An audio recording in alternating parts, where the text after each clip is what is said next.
Hey, I am here with Shana Thomas. Really appreciate you joining me today. Good to be here. And you probably recognize her because she is one of our stage hosts, so you get to see her on Sunday mornings. And you introduce yourself this way when you're on the stage, but she's also one of the leaders of our women's ministry around here. And that's why I've asked her, because we've got this great event coming up. It's the 4th annual holiday dinner for our ladies, right? And it's going to be right here at MCC, and it's on November the 7th. Right, and it's from 6:30 to 9:30. Correct. Right? And it's going to be, it's going to be an evening, so it's going to be fun. But here's why we do this. At MCC, one of our core values is community. And so, what we say is that because God exists in community, He's created us to exist in community as well. And while it's highly unlikely that anyone is going to get to know everybody here at MCC, it's really important that you get to know someone. And so these types of events help that happen. So man, I hope you'll take advantage of that. It's going to be so much fun. There's a whole lot more going on in our women's ministry than just this dinner, right? So for instance, we have Thursday night and Thursday morning Bible studies that happen 3 to 4 times a year, along with a summer book club. Right, there's one going on right now. There's one that's currently going on. I'm not sure how far along they are in that session. But Melissa DeWine is another women's ministry co-leader, and she does a great job leading that. She takes care of that. And then I lead a Tuesday morning women's Bible study that meets at 5:30 for those of you that have busier schedules in the evening. So you need to start earlier in the morning. That's a great opportunity. Oh, absolutely. And it's offset of when the men's ministry actually meets the opposite months on Tuesday mornings. So we chose to meet on Tuesday mornings as well. And then we have other dinners and opportunities. Yeah, I know Sandy was just at one of the ladies' dinners this past week, and so she said she had a great time with that. You also are active on Facebook, right? You all share prayer requests and yes, and comments with each other and stay in contact that way as well. So I think, that is incredible. Okay, so let's talk about this dinner, because that's what we're supposed to do here. So this dinner is going to be November 7th, you mentioned, and what's going to be happening at this dinner? So during this dinner it's an opportunity, like Mike said, to get together and enjoy community with other women first and foremost.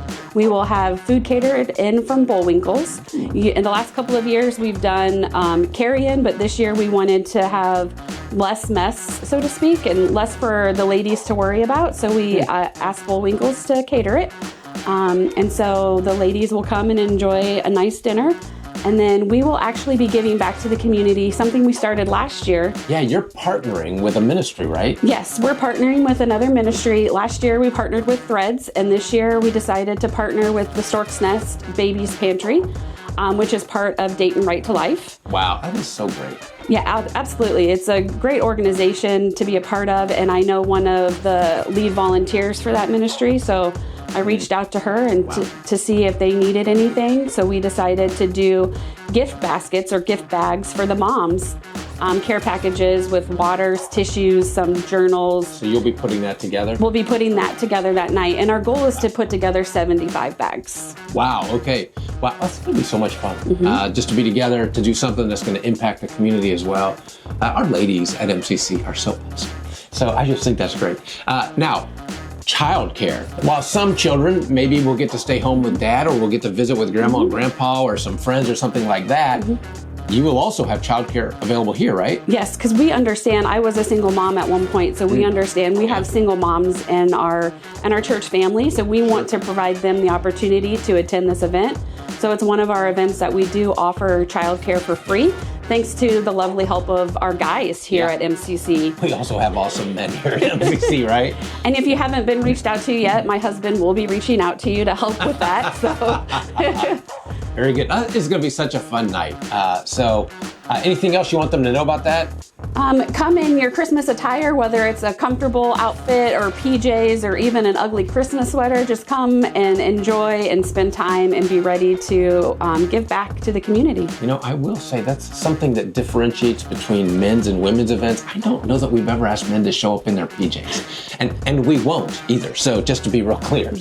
But what a great night. So thanks for sharing about that. Absolutely. Hey, I want to remind you also of another big event that's coming up, just sort of a save the date, if you you would, on November 23rd, we're going to have what we're calling our Immeasurably More open house. So we've been remodeling for about a year now. The process started, well, early this year at least. And so by the 23rd, our hope is, the plan is, it will be complete.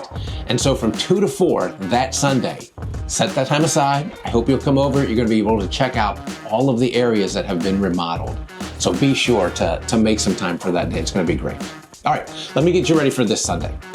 I have noticed that there are towns that have very interesting names.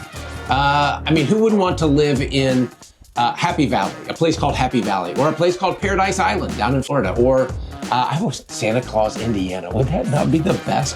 Mount Pleasant, Michigan. But to be fair, hell is also in Michigan, which to a Buckeye makes, a ton of sense. My nephew is on staff at a church here in Ohio in a city called Heath. And I told him years ago, I thought he should have had shirts made that said the heathens are here. But so far, no t-shirt. Not sure what's going on there. Now, when my brother's family lived in Georgia, on our way to go to church with them, we had to go through a town called Flippin.